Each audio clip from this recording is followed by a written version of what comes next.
Why is it so difficult for an Indian girl who is getting educated to make a choice for herself? Why is it so difficult for her to speak and voice what she really wants and what she wants to do and how she should live her life? I joke with my husband that I got my marriage certificate first and I got my graduation certificate later. He said, तेरे जैसे चिल्लर तो बहुत भरे पड़े हैं market में, तेरा इंटरव्यू कोई क्यों लेगा? My opinions didn't matter, that I didn't matter. It was during this time. Hi, I'm Kashesh Chhabria. I was born and brought up in Mumbai. I was 19 years old when I got married. It was an arranged marriage. As children, when growing up in the Indian society, we are taught to respect elders, to listen to them, to obey them, not to back answer them. And why not? It should be that way. But the question here arises, up to what extent? I joke with my husband that I got my marriage certificate first and I got my graduation certificate later.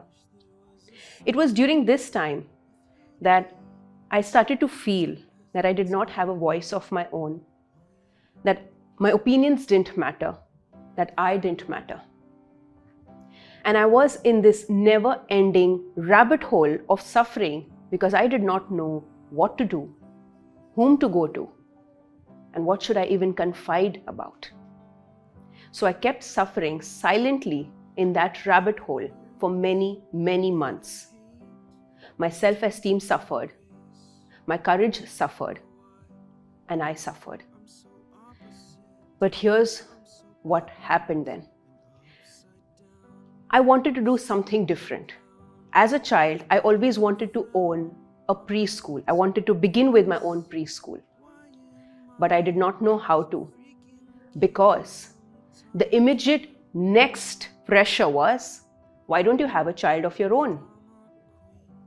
So the vulnerable me gave in, and I became a mother at the age of 21 years. Surrounded by chaos, 24/7 work of home, baby, no sleep, feeling terrible, and my dreams down the drain. But वो कहते हैं ना, जब दिल जिद्दी होता है तब कुछ भी आसान हो जाता है. ठीक उसी तरह I pursued my education. I completed my ECC and Montessori course after my baby.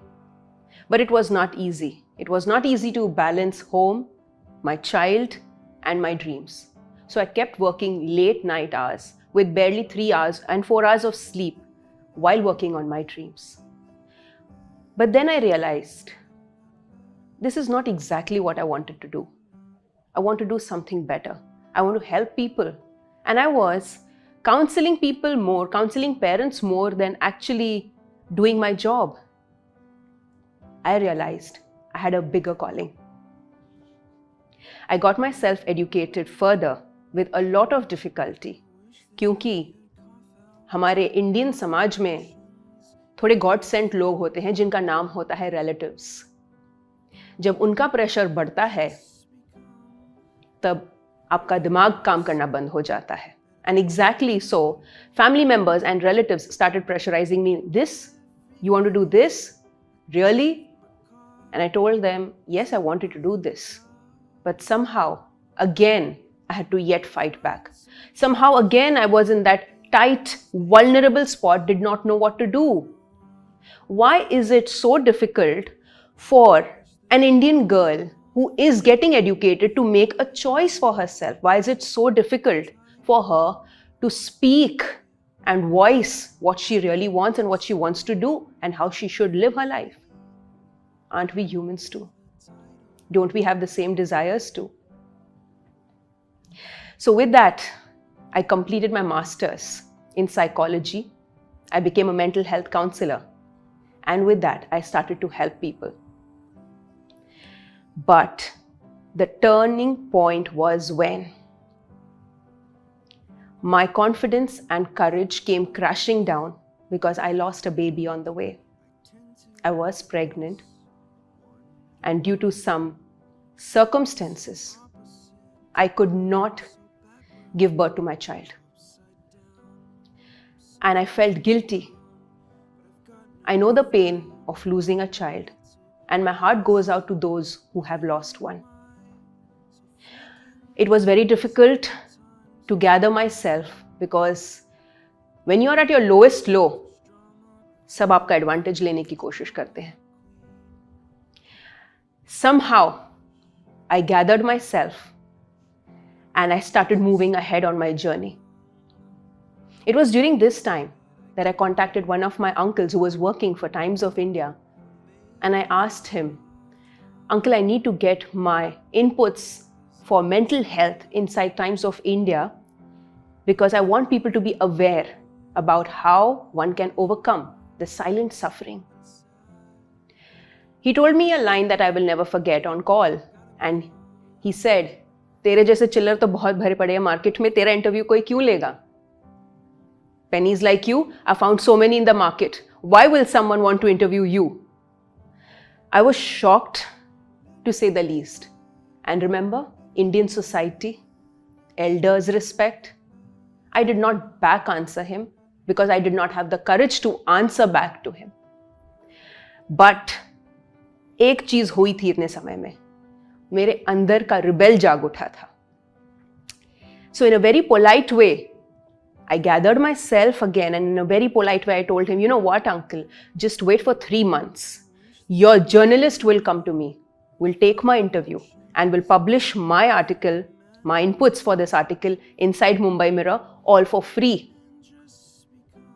My uncle snubbed. He laughed and he kept the phone. कई बार ये ऐसा होता है that वो कोई भी चीज बोलने के बाद हम बाद में ही रियलाइज करते कि हमने बोला क्या. Exactly वही हुआ. I held my head कि मैंने क्या कह दिया, क्योंकि मेरे पास तो कोई contacts नहीं. I didn't have any contacts. I didn't have anyone to go to. Whom should I even go to? But here's what I did. For the first time ever, I started to believe in myself. I did not have anyone to fall back upon, anything to fall back upon. No experience, no contacts, no networking, nothing. It was during this time that I started to make videos on mental health, on self-help, and on personal development. I would receive a lot of mockery, a lot of ridicule by my own family members and cousins for making videos. The moment I would pick up a phone to create a video, they would comment, अब ये mobile से video बनाएगी, हमें पकाएगी. She will bore us with her videos. But I gave a deaf ear. Exactly within 3 months, the Mumbai Mirror journalist came to me. She took my interview. She published my picture with my quote inside Mumbai Mirror, all for free. And the first person that I called up after that article was published was my uncle. And he told me a line that I will never forget. He told me, I was sure you will do it. I said, yeah, I'm sure. I learned a lesson that day, that the world will support you when you don't need their support. And you have to be your own spine until then, and even beyond. And that's when I said, if this is what it is, if this is how life goes, I am ready to be my own support, because I knew that someone is looking at me. Someone was learning from me. My child would look at me, imitate me, and learn exactly the way I live and conduct my life. During this time, in the year 2019, I got the most surprising call of my life. I was approached by a set of people who were observing my work, and they told me this, ma'am, we have been observing your work over 8 months, and we are happy to tell you that you have been invited to Delhi to receive an honorary award for the contribution that you have made to the society through your videos. So, in November 2019, I was awarded with the Rex Karmaveer Chakra Award and the Global Fellowship Award in association with the United Nations for my contribution to the society in the form of videos on mental health, self-help, and personal development. And it was during this time that my YouTube channel started getting momentum. Just fast forward to a few months later, my YouTube channel got monetized. It was that time that all the lips were zipped. All the mouths that were making fun of me, who were ridiculing me, who were laughing at me, had no option but to keep quiet. कहते हैं ना, अगर आप कोई भी चीज को इतनी शिद्दत से चाहो तो पूरी कायनात जुड़ जाती है उसे आपको मिलाने में. It is exactly the same feeling that I had when I was walking on this journey. I was walking on this path. I knew I was on the right path because I was impacting lives. I was a catalyst of helping people. I get goosebumps even when I tell you this today, when I share with you today that we live not for ourselves, we live to help each other. And जो इंसान ये secret जल्दी जान ले, उसकी जिंदगी संवर जा सकती है, उसके बच्चों की जिंदगी संवर सकती है. So here I am, living my purpose, living my mission every single day. So with this, I want to tell you, whoever tells you or whoever bullies you into believing or telling you that you are not good enough, you cannot do it, take their opinions, yes, and throw it out of the window.